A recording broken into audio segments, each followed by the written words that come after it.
जय भीम दोस्तों। आज एक बहुत ही ज्वलंत मुद्दा जातिवाद, जो सदियों से भारतीय समाज के लिए एक अभिशाप रहा है, उसको लेकर के आया हूँ।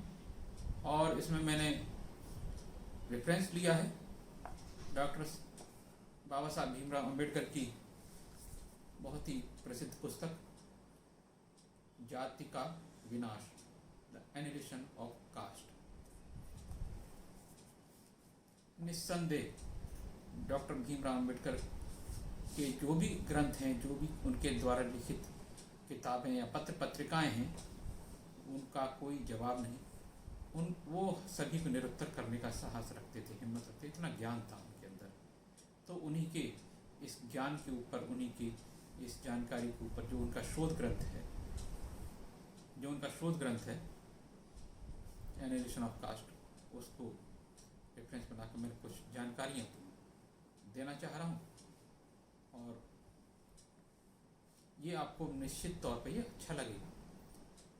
और ये वीडियो मेरी आपसे रिक्वेस्ट है कि इसको आप आगे फॉरवर्ड करें और चैनल सब्सक्राइब करें और लाइक भी दें, जिससे मैं आगे और वीडियो बना सकूं इस तरह के मुद्दों पर। हालांकि मैं बनाता रहता हूं। दोस्तों, जातियां कैसे बनी भारत में? कोई कुछ कहता है, कोई कुछ कहता है। हिंदुओं के धार्मिक ग्रंथ कहते हैं कि जातियां जो हैं ब्रह्मा के द्वारा पैदा की गई। मुख से ब्राह्मण पैदा हुए, भुजाओं से क्षत्रिय पैदा हुए, जंघाओं से वैश्य पैदा हुए और शूद्र पैरों से पैदा हुए। ये बड़ी हास्यास्पद उनकी एक दूसरी पुस्तक है हुवर शूद्राज। एक दूसरी पुस्तक है हुवर शूद्राज। उसमें उन्होंने बताया है कि जो शूद्र थे वो भी आर्यवंशी ही हैं। आर्यों की दो नस्लें भारत में आई थी, एक सूर्यवंशी और एक चंद्रवंशी। जो चंद्रवंशी आर्य थे वो उन्होंने ब्राह्मणों की जो सर्वोपरिता है उसको चैलेंज दिया और उसको मानने से इनकार कर दिया। इसलिए ब्राह्मणों ने उनका उपनयन संस्कार और उनके यहाँ कोई किसी प्रकार का मेल मिलाप बंद कर दिया उनके द्वारा। तब जो है वो उनको हर तरीके से सामाजिक तौर पर उनका बहिष्कृत कर दिया और वो पिछड़ते चले गए। दोस्तों, जातिवाद के समर्थन में अनेक भारतीय नेताओं और उनमें बहुत बड़े बड़े नेता शामिल थे, जैसे कि बाल गंगाधर तिलक, महात्मा गांधी। उन्होंने अपने अपने तर्क प्रस्तुत किए हैं कि गांधी जी ने चाहा कि जातिवाद खत्म नहीं होना चाहिए, बल्कि उसको वो दया के पात्र बनाए जाने चाहिए। जबकि अंबेडकर इसके विपरीत थे।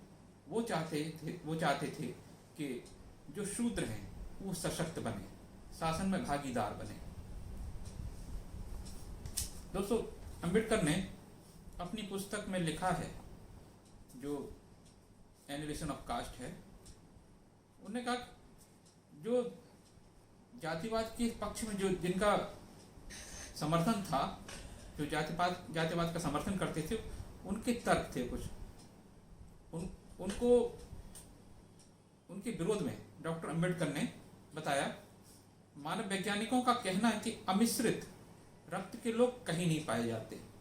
यानी कि वो कहते थे कि जातिवाद से जो नस्ल है, जातिवाद से जो नस्ल मेंटेन रहती है, यानी कि ब्रीड मेंटेन रहती है, इसलिए जाति, मतलब बड़े हास्यास्पद बातें की थी।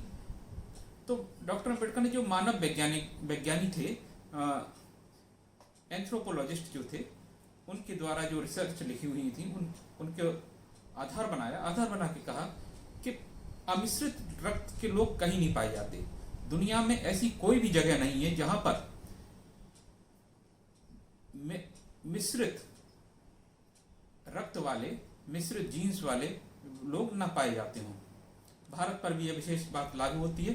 Doctor D.R. भंडारकर ने foreign elements in the Hindu population पर अपने जो उनका लेख था उसमें कहा कि भारत में ऐसा कोई वर्ग या जाति नहीं जिसमें विजातीय अंश न हो। लड़ाकू समुदायों, राजपूतों, मराठों में ही नहीं, ब्राह्मणों में भी जिन्हें यह सुखद भ्रम है कि वे विदेशी तत्वों से मुक्त हैं, विदेशी रक्त का मिश्रण हुआ है, अतः यह नहीं कहा जा सकता कि जाति व्यवस्था का विकास जातियों में अंतर मिश्रण को रोकने या रक्त की शुद्धता बनाए रखने के साधन के रूप में हुआ था। तो स्पष्ट है कि ऐसा नहीं है कि जो नस्ल के सुधार के लिए उनने जातिवाद या जातियां बनाई गई हैं। अब उसी में उदाहरण एक देख लीजिए। नस्ल की दृष्टि से पंजाब का ब्राह्मण और पंजाब का चमार वस्तुतः एक ही नस्ल के हैं, और मद्रास के ब्राह्मण और मद्रास के चमार भी एक नस्ल के हैं। जाति व्यवस्था नस्लों का विभाजन नहीं करती। जाति व्यवस्था एक नस्ल के लोगों के बीच सामाजिक विभाजन है। यह मान भी लें कि यह विभाजन नस्ली है, तो यदि भारत में विभिन्न जातियों के बीच अंतर जातीय विवाहों के द्वारा नस्ल और रक्त का अंतर मिश्रण होने दिया जाता है तो उसका नुकसान क्या हो सकता है? जाति व्यवस्था एक नकारात्मक चीज है। यह सिर्फ विभिन्न जातियों के व्यक्तियों को एक दूसरे से विवाह करने पर रोकती है। किसी खास जाति के किन दो व्यक्तियों को परस्पर विवाह करना चाहिए, यह चयन करने का जाति कोई सकारात्मक तरीका नहीं है। दोस्तों, डॉक्टर बी.आर. अम्बेडकर ने जाति के समाप्त खात्मे पर जोर दिया, लेकिन अन्य लोगों ने जाति तो वो चाहते थे कि बनी रहे, लेकिन आपस में वैमनस्यता ना हो। लेकिन ये ऐसा क्या हो सकता? नहीं हो सकता, बिल्कुल भी नहीं हो सकता। उन्होंने डॉक्टर अम्बेडकर ने कहा क्योंकि उपजातियां, अब एक्चुअली कुछ लोगों ने तर्क दिया कि जो जातियों के बीच में जो उपजातियां हैं, जातियों के अंदर जो उपजातियां हैं वो समाप्त हो जानी चाहिए, क्योंकि उनको समाप्त करना आसान था, क्योंकि एक ही जाति की विभिन्न उपजातियों के बीच में जो सांस्कृतिक समरसता है, सांस्कृतिक समानता है, वो काफी ज्यादा है बजाय दूसरी जातियों के। तो उन्होंने कहा सबसे पहले तो जो उपजातियां वो समाप्त होनी चाहिए। उन्होंने कहा क्योंकि उपजातियां अपनी परिभाषा से एक ही नस्ल का उपविभाजन है, परिणाम स्वरूप जातियों के बीच रोटी बेटी के रिश्ते को मनाही नस्ल या रक्त की शुद्धता बनाए रखने के लिए नहीं हो सकती। यदि उपजातियों का उद्गम का संबंध प्रजनन विज्ञान से नहीं है तो इस दावे में कोई सार नहीं हो सकता कि जातियों का उद्गम प्रजनन विज्ञान से है। लेकिन जातियों और उपजातियों के बीच अंतर भोज पर रोक लगाने का क्या उद्देश्य है? जो आजकल तो चलिए ठीक है, कुछ जगहों पर लोग साथ खाने लगे हैं, लेकिन जो आज का जातिवाद है वो पहले के जातिवाद से ज्यादा खतरनाक है। जो आज का जातिवाद है वो जो पहले जातिवाद हुआ करता तो वो हमें दिखाई देता था कि आपको छुएंगे नहीं, आपका छुआ खाएंगे नहीं, आपके छुए पहनेंगे नहीं, आपको अपने बराबर स्थान पर बैठने नहीं दिया जाए। हालांकि आज भी इस तरह की बुराइयां समाज में देखने को मिल जाती है, ज्यादा पेपर में आती रहती है या फिर मीडिया के माध्यम से ये चीजें आती रहती हैं सामने। जैसे राजस्थान में कई घटनाएं हुई। एक बच्चा था मेघवाल ने जब पीने के पानी का घड़ा छू लिया था तो उसको इतना मारा गया टीचर के द्वारा कि उसकी मौत हो गई। ये इस तरह की बातें आजकल हमारे समाज में दिखाई दे जाती हैं, लेकिन पहले ये बहुत अधिक थी। और लेकिन आज का जातिवाद, उस समय की जातिवाद में बदलाव आ गया, लेकिन जातिवाद समाप्त नहीं हुआ है। तो कह रहे हैं कि लेकिन जातियों और उपजातियों के बीच में अंतर भोज पर रोक लगाने का क्या उद्देश्य है? यानी कि जो दो जातियां मिलकर बैठ करके जो एक साथ भोजन नहीं कर सकती, एक साथ बैठकर भोजन करने से रक्त अशुद्ध नहीं होता। यानी कि ये जो कहते थे कि जातियां इसलिए बनाई गई हैं कि उनकी नस्लता, जो नस्ल है वो शुद्ध बनाई जाए सके। लेकिन अगर ये ऐसा है तो फिर साथ में बैठकर भोजन करने से क्या जाति, जो उनका नस्ल है वो अशुद्ध हो जाएगी? नहीं। ये तो बाबा साहब भीमराव अम्बेडकर कहते हैं, जाति का विनाश जो पुस्तक है उसके 62वें पेज पर लिखा है, लेकिन जातियों और उपजातियों के बीच में अंतर भोज पर रोक लगाने का उद्देश्य क्या है? एक साथ बैठकर भोजन करने से रक्त अशुद्ध नहीं होता और इसलिए इससे नस्ल में सुधार या ह्रास नहीं हो सकता। डॉक्टर अम्बेडकर यह भी कहते थे कि जाति हिंदुओं को वास्तविक समाज या राष्ट्र बनाने से रोकती है। राष्ट्र भारत के इतिहास में बल्कि विकास में भारत को विकसित राष्ट्र बनाने का सरकारें दम भर रही हैं, लेकिन जाति सबसे बड़ा रोड़ा है कि भारत को विकसित राष्ट्र बनाने में। यदि जातियां समाप्त कर दी जाती हैं तो अन्य देशों की तरह, आप जानते होंगे दोस्तों, दक्षिण कोरिया, मुझे याद है सन 96 में 1996 में दक्षिण कोरिया की आर्थिक स्थिति इतनी बर्बाद हो चुकी थी कि उसने अपने आप को दिवालिया घोषित कर दिया था। वहां जातियां नहीं है और उसने इतनी तेजी से प्रगति की कि आज वो विश्व की छठी सबसे बड़ी अर्थव्यवस्था है। भारत पीछे है उससे, जबकि भारत में लगातार विकास होने का, लगातार प्रोग्रेस होने का दम भरता है भारत। लेकिन दक्षिण कोरिया का उदाहरण लीजिए, बहुत बड़ा उदाहरण है। सन 96 में वो दिवालिया और आज वो विश्व की छठी सबसे बड़ी अर्थव्यवस्था है। तो यह जो जातिवाद है, ये भारत को विकसित बनने से, विकास को रोकता है। जाति की परिणति आर्थिक दक्षता में नहीं होती। जाति नस्ल में सुधार नहीं ला सकती, न सुधार ला पाई है।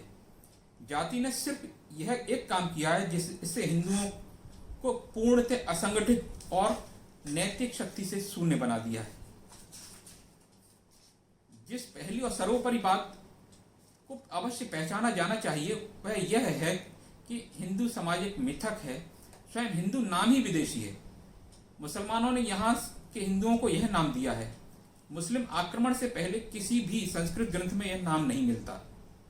उन्हें एक सामान्य नाम की जरूरत ही महसूस नहीं हुई, क्योंकि एक समुदाय का गठन होने की प्रतीति कभी हुई ही नहीं, कभी लगा ही नहीं कि ये एक समुदाय है, क्योंकि उन्हें एक समुदाय होने गठन होने की प्रतीति नहीं हुई। अपने आप में हिंदू समाज का अस्तित्व नहीं है।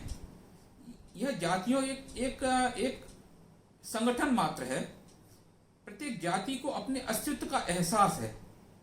अपने अस्तित्व का एकमात्र उद्देश्य यह है कि वह बनी रहे। जातियों के संघ का गठन भी नहीं हुआ जब तक हिंदू मुस्लिम दंगा न हो। एक जाति में यह एहसास तक पैदा नहीं होता कि वह दूसरी जातियों से संबद्ध है।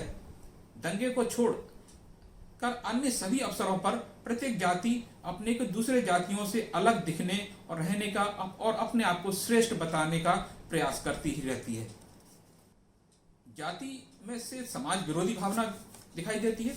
अपने हितों की रक्षा करने की यह भावना विभिन्न जातियों की एक दूसरे से विलगाव में जितने स्पष्ट रूप से प्रकट होती है। ब्राह्मण का पहला सरोकार गैर ब्राह्मणों के हितों से अपने खास हितों की रक्षा करना होता है और गैर ब्राह्मणों का पहला सरोकार ब्राह्मणों के हितों से अपने हितों की रक्षा करना। अतएव हिंदू सिर्फ जातियों का समूह नहीं, वरन भी एक दूसरे से युद्ध करते हुए बहुत से समूह हैं। इनमें से प्रत्येक सिर्फ अपने लिए और अपने स्वार्थपूर्ण आदर्श के लिए जीता है। बहुत विकास का हिंदू समाज हमारा दम भरता है, तो सभ्यता के बीच में रहने वाले लाखों लोग अभी भी वन्य अवस्था में हैं, वंशानुगत अपराधियों का जीवन जी रहे हैं। लेकिन हिंदुओं ने कभी इस बात की शर्म तक महसूस नहीं की। यह एक ऐसी घटना है जिसका मेरी जानकारी में कोई दूसरा उदाहरण नहीं है। डॉक्टर अम्बेडकर कह रहे हैं, इस शर्मनाक स्थिति का कारण क्या है? इन आदिवासियों को सभ्य बनाने और उन्हें सम्मानजनक ढंग से जीविका प्राप्त करने के ओर ले जाने का प्रयत्न क्यों नहीं हुआ? वे संभवतः स्वीकार नहीं करेंगे। आदिवासी इसलिए वन्य के वन्य रह गए क्योंकि हिंदुओं ने उन्हें सभ्य बनाने, उन्हें मेडिकल सहायता देने, उन्हें सुधारने और उन्हें अच्छा नागरिक बनाने की कभी कोशिश ही नहीं की। जाति उसकी बहुमूल्य संपत्ति है जिसे किसी भी कीमत पर बचाना हिंदू समाज का जो है फर्ज वो समझते हैं। हिंदू इस आधार पर मुसलमानों की आलोचना करते हैं कि उन्होंने तलवार के जोर पर अपने धर्म का प्रचार किया। वे इंक्विजन के आधार पर ईसाइयों का मजाक उड़ाते हैं। लेकिन वास्तव में कौन बेहतर है और हमारे लिए क्या आदरणीय है? मुसलमान और ईसाई जिन्होंने अनुच्छित लोगों के गले में जबरदस्ती वो ठूंस देने की कोशिश की। यह कहने में, डॉक्टर अम्बेडकर कहते हैं, यह कहने में मुझे कोई हिचकिचाहट नहीं है कि मुसलमान क्रूर रहे हैं तो हिंदू नीच रहे हैं, और नीचता क्रूरता से बदतर। दोस्तों, डॉक्टर भीमराव अंबेडकर ने जातियों को समाप्त करने का मूल मंत्र एक ही बताया। न तो वो सामूहिक भोज है, न ही अंतर जातीय भोज है, न ही ये है कि सवर्ण जाति के लोग निम्न जाति के लोगों के घरों में जाकर के खाना खाएं, उनकी किचन में जाके खाना खाएं। सबसे बड़ी, जब तक रोटी और बेटी का संबंध आपस में नहीं होगा, जातियां कभी समाप्त नहीं हो सकती। दोस्तों, डॉक्टर भीमराव अंबेडकर ने जाति का विनाश नामक पुस्तक में अपना लिखा है, जब तक भारत में जाति विद्यमान रहती है तब तक हिंदुओं में शायद ही अंतरजातीय विवाह और बाह्य लोगों के समागम हो सके। यदि हिंदू अन्य देशों में जाकर बस जाते हैं तो भारतीय जाति की समस्या विश्व भर की समस्या हो जाएगी। वैज्ञानिकों के अनुसार, प्रसिद्ध समाज और वैज्ञानिकों के अनुसार भारत में जनसंख्या आर्यों, द्रविड़ों, मंगोलों, शकों का जो सम्मिश्रण है, यानी कि ये जो बाहरी जो जातियां आई, जो भारत में आके घुल मिल गई, ये इनका सम्मिश्रण है जो आज का समाज है। तो दोस्तों, जातियों के समाप्ति, डॉक्टर भीमराव अंबेडकर ने एक ही मूल मंत्र बताया, जातियों की समाप्ति तभी हो सकती है जब अंतरजातीय विवाह हो और उनका सर्वव्यापी उनकी मान्यता हो। आज की जो ऑनर किलिंग जो होती है वो स्थिति ना हो, और ये हम सब मिलकर के ही कर सकते हैं जब तक, और हमारा और आपका ये कर्तव्य है कि समाज में इसमें जो अंतरजातीय विवाह हैं उनको बढ़ाया जाए। और सबसे आज की स्थिति क्या है, भारत का समाज जो 6000 जातियों बटा हुआ है। सवर्णों ने अपनी जातियां नहीं बांटी, बल्कि शूद्र और अतिशूद्र, दलित और ओबीसी वर्ग की जातियों को इतने अधिक संख्या में विभाजित कर दिया और उनमें आपस में एक दूसरे से ऊंचा और एक दूसरे को नीचा दिखाने की इतनी जबरदस्त होड़ पैदा कर दी, जिसकी वजह से आज ये समाज संगठित नहीं रह सका। और जो रोटी बेटी का संबंध पहले हुआ करता था, यानी कि 12वीं शताब्दी से पहले भारत में जातियां नहीं थी, भारत में वंश हुआ करते थे। भारत में जब मुगल आए, मुगलों के आने के बाद में जो सवर्ण जातियां थी, वो मुगलों के